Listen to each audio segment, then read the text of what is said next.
وعلیہ السلام سیدنا عمر سے کہنا شروع ہوئے کہ عمر چلو ام ایمن کے پاس چلتے ہیں.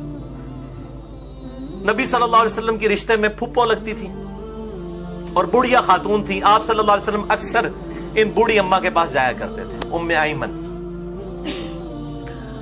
تو ہم بھی اس سنت پہ عمل کرتے ہیں کہ ام ایمن کے پاس چلے جاتے ہیں. سیدنا ابوبکر نے سیدنا عمر سے کہا. سیدنا عمر وہاں پر گئے. ابو بکر عمر رضی اللہ تعالیٰ عنہ نے جا کر کہا کہ اے اما جان ام ایمن, نبی صلی اللہ علیہ وسلم بھی اکثر آپ کے پاس آتے تھے, آج ہم بھی اس سنت پہ عمل کرتے ہوئے آپ صلی اللہ علیہ وسلم کی وفات کے بعد آپ کو ملنے کے لیے آئے ہیں, یعنی آپ اپنے آپ کو اکیلا تصور نہ کریں. تو سیدہ ام ایمن رضی اللہ تعالیٰ عنہا وعلیہ السلام رو پڑی.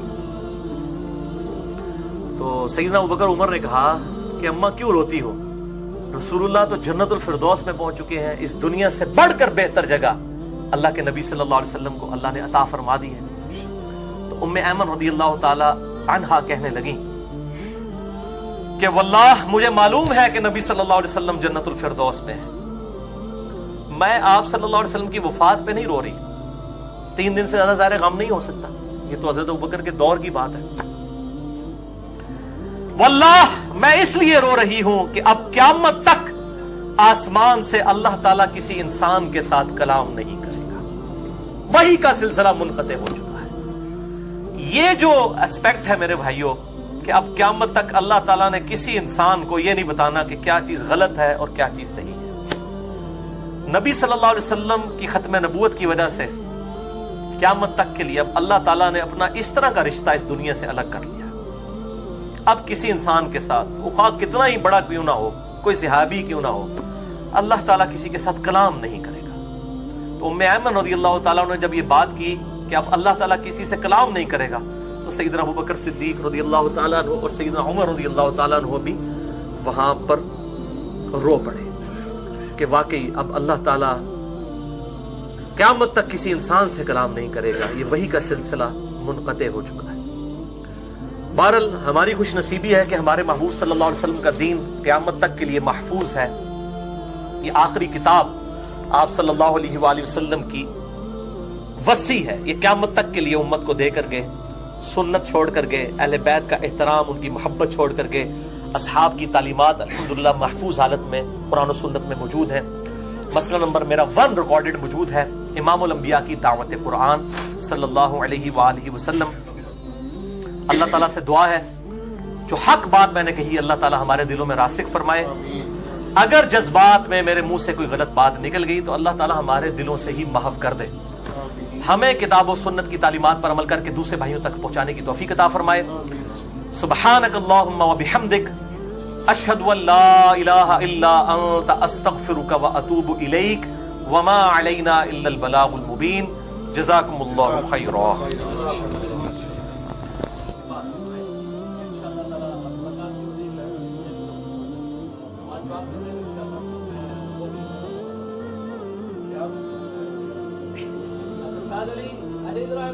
اچھا یہ بچے دو ان سے میں نے وعدہ کیا ہوا تھا آپ کو باہر بھی تلاوت اور نعت چھوٹی سی سنائیں گے, تو آ جاؤ بھائی, احمد علی آ جاؤ,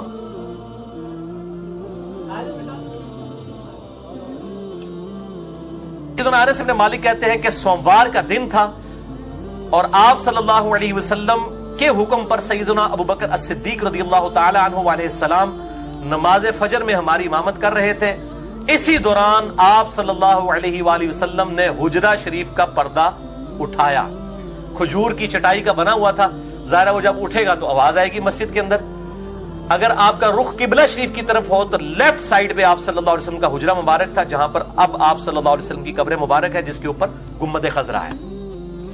وہاں سے جب پردہ اٹھایا تو انس بن مالک کہتے ہیں کہ ہم لوگ نماز کی حالت میں اتنا خوش ہوئے, قریب تھا کہ ہم آپ صلی اللہ علیہ وسلم کی زیارت کی شوق میں نماز ہی توڑ دیتے, فطرے میں مبتلا ہو جاتے. ہم آپ صلی اللہ علیہ وسلم کو نماز میں دیکھنا شروع کر دیا اور سیدنا ابوبکر صدیق رضی اللہ تعالی عنہ وعلیہ السلام نے اپنا مصلی چھوڑ دیا تو آپ صلی اللہ علیہ وسلم مسکرا پڑے اور آپ نے یوں ہاتھ سے اشارہ کیا کہ میں نماز پڑھانے نہیں آیا, صرف دیکھنے کے لیے آیا ہوں. اور پھر آپ صلی اللہ علیہ وسلم نے پردہ نیچے کیا اور اس حدیث کے الفاظ ہیں کہ سیدنا انس کہتے ہیں یہ سوموار کا دن تھا اور اسی دن صبح چاشت کے وقت آپ صلی اللہ علیہ وسلم دنیا سے رحلت فرما گئے.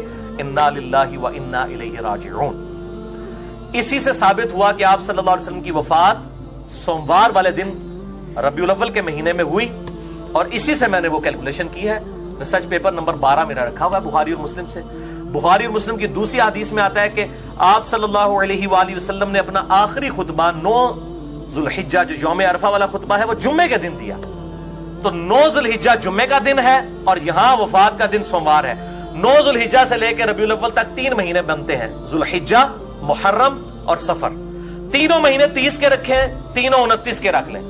2 29 1 30، 2 30 1 29، کوئی بھی پاسبل کمبینیشن بنائیں، کبھی بھی 12 ربیع الاول سوموار والے دن نہیں آتی۔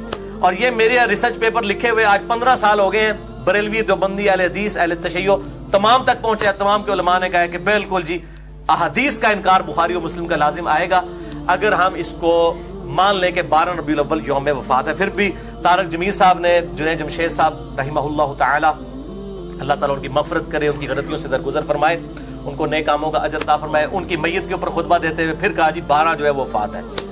یہ جو ہے نا بس ایک مسکنسیپشن چل پڑی، یعنی بخاری اور مسلم سے ثابت کیا ہے۔